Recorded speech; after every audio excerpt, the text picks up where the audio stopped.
Welcome to Unsubscribe. I'm your host, Avani Jain. In this podcast, I'm going to show you how to intentionally opt out of anything that's robbing you of your energy, freedom, joy, and peace of mind. It's time to let it all go, finally, so that you can clear your mental inboxes and make space to subscribe to a life that truly lights your soul. If you're ready, hop in. We are embarking on the transformation of a lifetime. Welcome back to another episode of Unsubscribe. Today we are diving into maybe the juiciest podcast episode ever. We're going to do an Ask Me Anything episode. I'm so excited for this. I have found out recently over the last, I would say 6-ish months, more and more about my human design. And I'm a generator, and I'm also somebody who does really well when given a prompt, given a question or something to respond to. I just have all these ideas that flow to me. I feel really creative in that kind of setup, in that kind of container. So that's what we're doing. I asked a bunch of you for questions. What should I talk about? What's on your mind? What have you been wanting to ask me but haven't had a chance to ask me? And so that's what we're going to be doing today. And I've collected all the questions and we're going to dive in. This is another unscripted episode too, because I loved how the last one turned out so much. I was like, let's just do it again and let's see what comes out of my mouth. We're going to go on another adventure together, and I can't promise where it's going to take us, but I think again, it's going to be somewhere good. So let's dive in.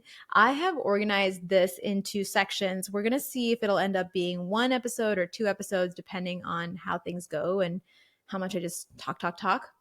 We have the mind gym section. We have organization, money, and business. And we'll see if we get to business, or maybe that becomes another podcast episode entirely. We're just going to see how this goes. But I'm excited to talk about all of these. So thank you all for trusting me with these ideas, these topics. They're important things to talk about, and it's going to be fun. So let's dive into the mind gym. It's all about the mind, the nervous system, the body, really self-development stuff, what I'm reading. The first question is, how do you actually regulate the nervous system? Any tips or tricks you might have, immediate or long-term? So what's interesting about nervous system regulation is sometimes it's used, the terms are used very frequently, but I don't know that we actually have grasped what that means as a society. So I want to paint a picture for you. When you're in a dysregulated state, from a nervous system standpoint, it is when your body shifts into fight or flight state and you feel like a rise of inside of you, that anxious set of feelings, and you just feel, maybe you have shortness of breath, maybe you start to hold your breath, you just feel really contracted inside. Maybe this brings on a whole slew of thoughts and you just get into this cycle, this loop of doubting yourself or having this monkey chatter in your brain. That is a sign that there is dysregulation in the nervous system. And it happens to all of us. It's a very human thing. Really, it's something that helped humans survive back in the day.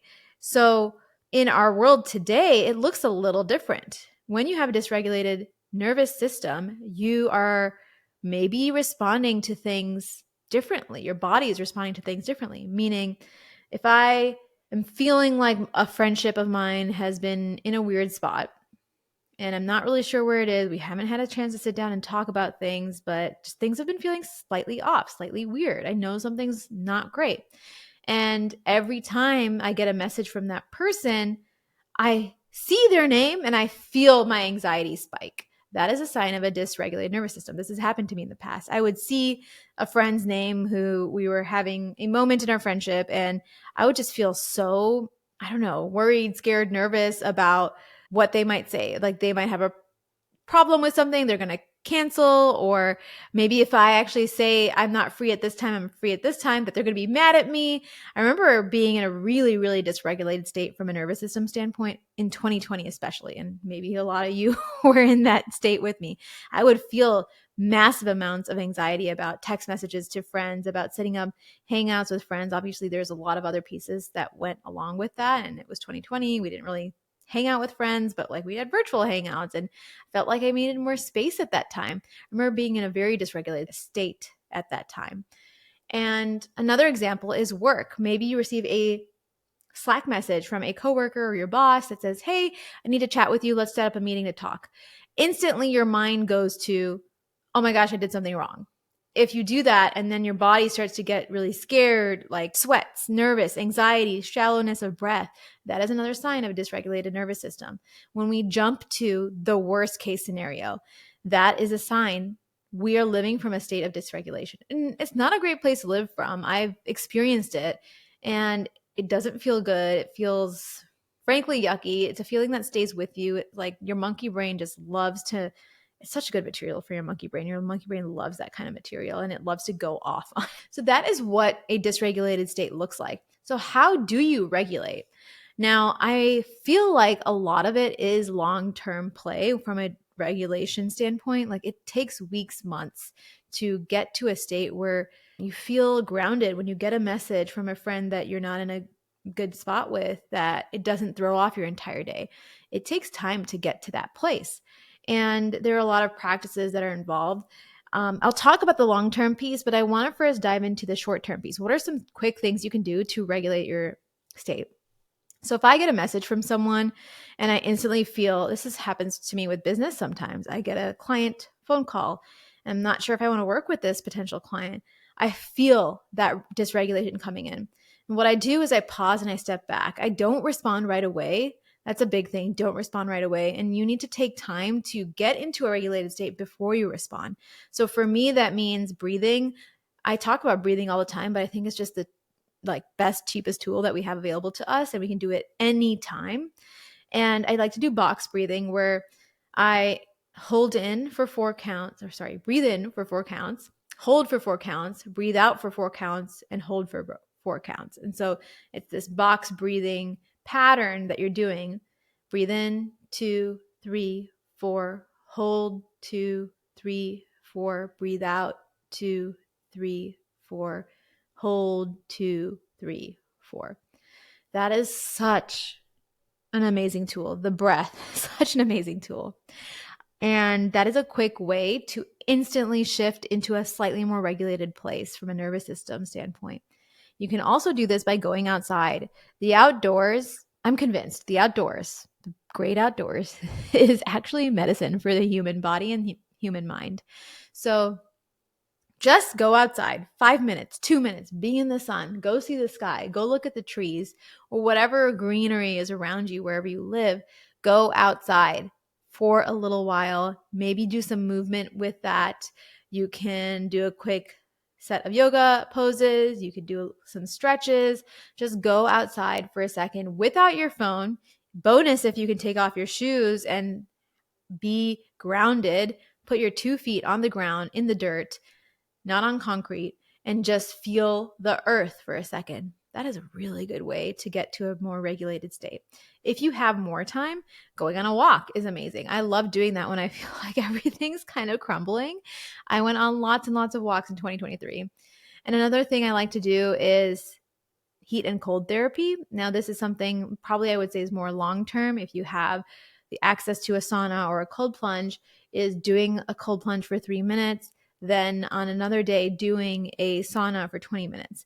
And I love sauna because it really helps the mind shut everything out. It helps you get into your body. It helped me regulate my nervous system so much in 2023. And I'm just so grateful we had that tool available to us. So a few immediate things that you can do and some long-term things that you can do are hire a therapist, which is really helpful.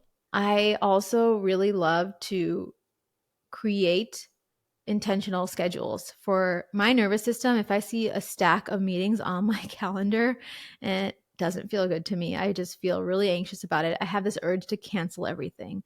That's just where I am right now from my capacity standpoint. So what I will do is I will try my best to make space in my calendar every single day, especially every work day. So that means in the mornings, I have some time to myself. And in that time to myself, I'm staying away from my phone as much as possible, which is really hard these days. But the phone is something that puts us in a dysregulated state. I highly recommend investing in something called the RO box, ARO box. It's something me and Tushar have invested in for our household. And it's just a little box where you have 4 slots and chargers, and you can put your phone in here, and it's kind of gamified. So I can compete with Tushar for no phone time or RO box time.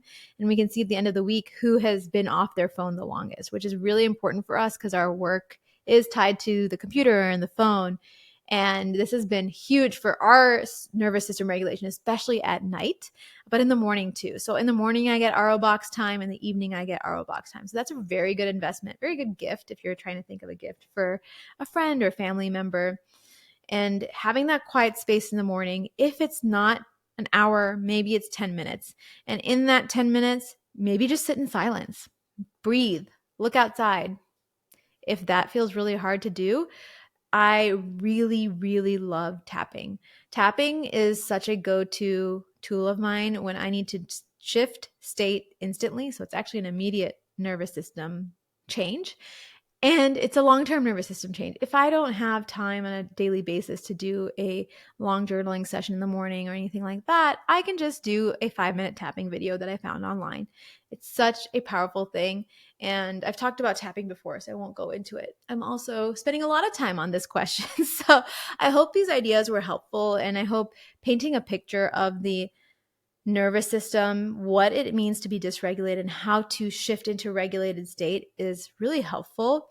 For me, clearing my calendar of things I don't really want to do has been really helpful. I just recently canceled like 2 or 3 things, or even that actually I wanted to do them. I just truly didn't have the space to do them. So I canceled them. I reached out to those friends and I said, hey, I'm really sorry. I don't have the capacity to do this week. And I canceled. So sometimes canceling meetings or canceling coffee days or canceling social hangouts, that can help your regulated nervous system be a little bit more regulated.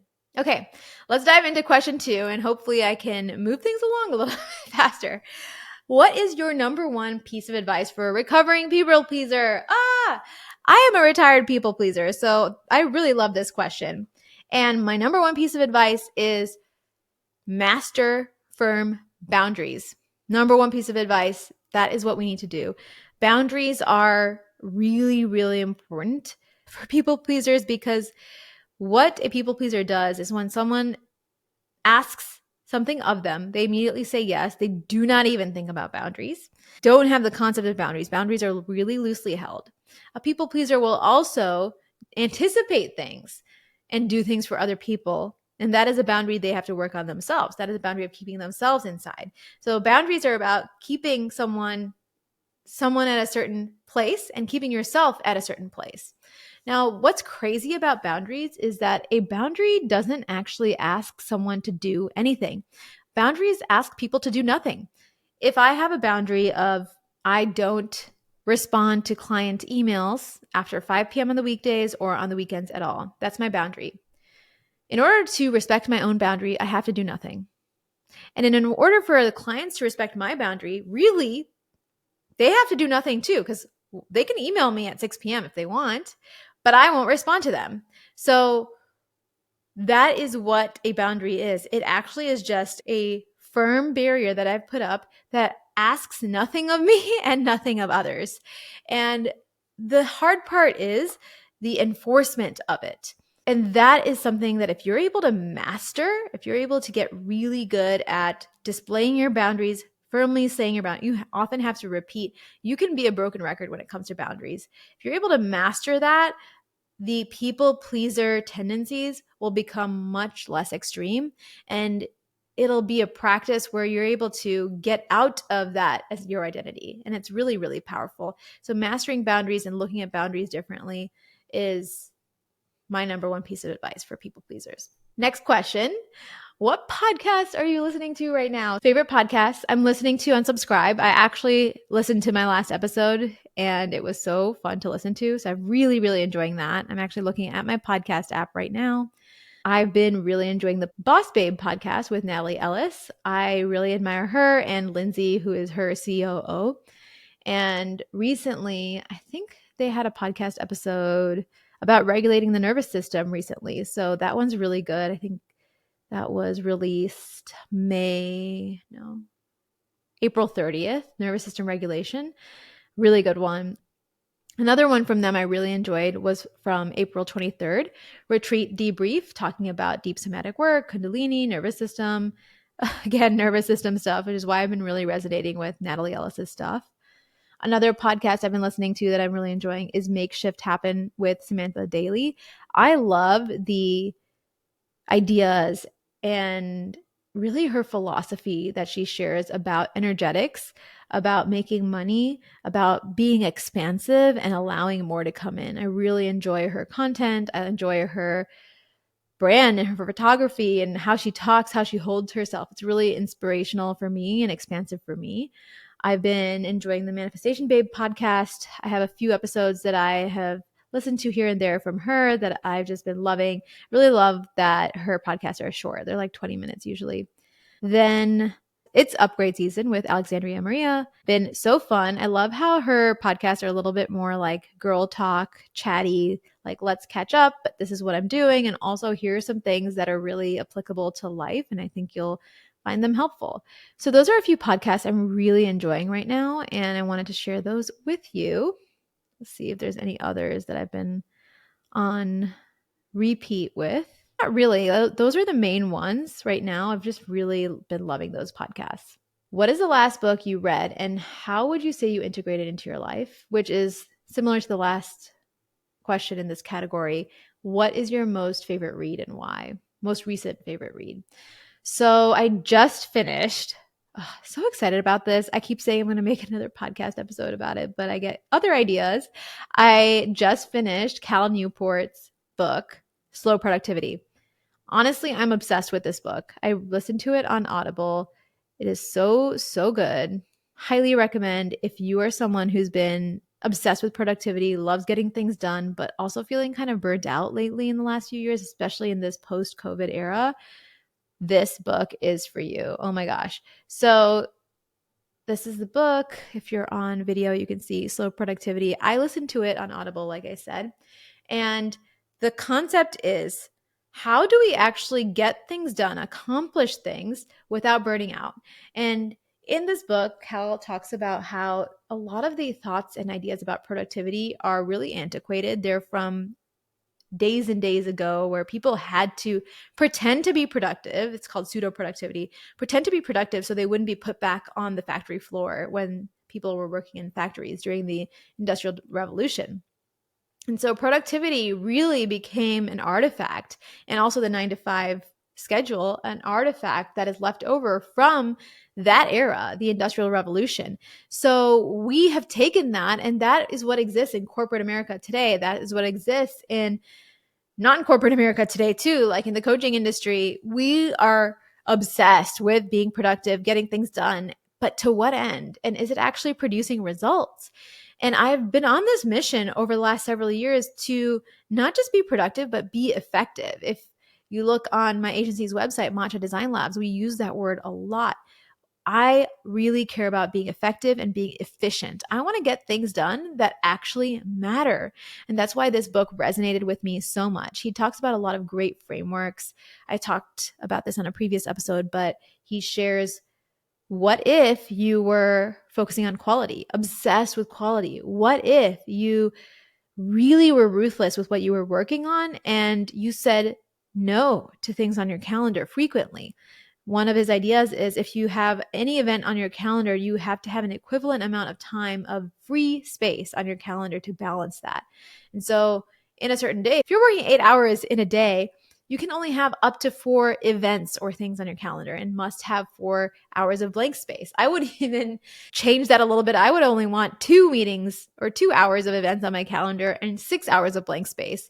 Really, it depends on what your capacity is. But that gives you the time to do deep work, to do the things you want to do. And we don't have to be productive and produce lots and lots of things all the time. It's okay. This concept of slow productivity, it's okay to take a long time to produce something of super high quality. And a lot of people have been doing this for many years, for many decades. And he talks about those various examples in the book as well. Love this book, Slow Productivity. Get it now. And the way I'm integrating it into my life right now is I'm testing out, focusing on quality on a lot of projects that I'm working on, reels, videos, and the podcast episodes, as well as I am focusing on how to approach my calendar. So I talked about this in another question, that I actually started to say no to friends that I really wanted to see, but I just didn't have the capacity to see. I had to cancel hanging out with one of my best friends 2 days ago because I didn't feel well. And I normally wouldn't do that. I normally power through. And I decided to cancel. So I'm approaching my calendar, my schedule from a how do I feel standpoint.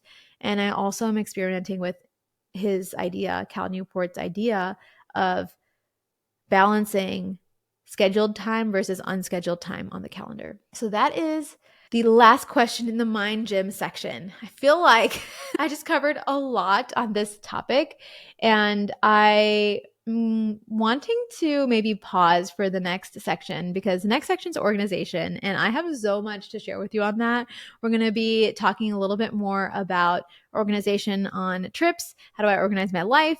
How do I work with my assistant? And then we'll dive into money as well, advice on crypto. I'm not going to give financial or investing advice, but we're going to talk a little bit about crypto, finances when you are in a couple or partnered unit, and maybe a few other things. So that's going to be a preview of the next episode.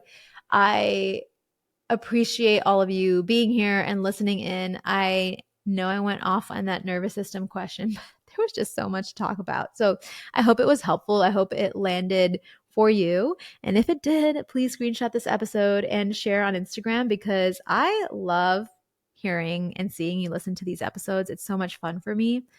And it makes me know that this is something that is helpful for all of you and that I need to keep doing what I'm doing. So see you on the gram. But until then, I hope you have a really amazing rest of your day. Take care.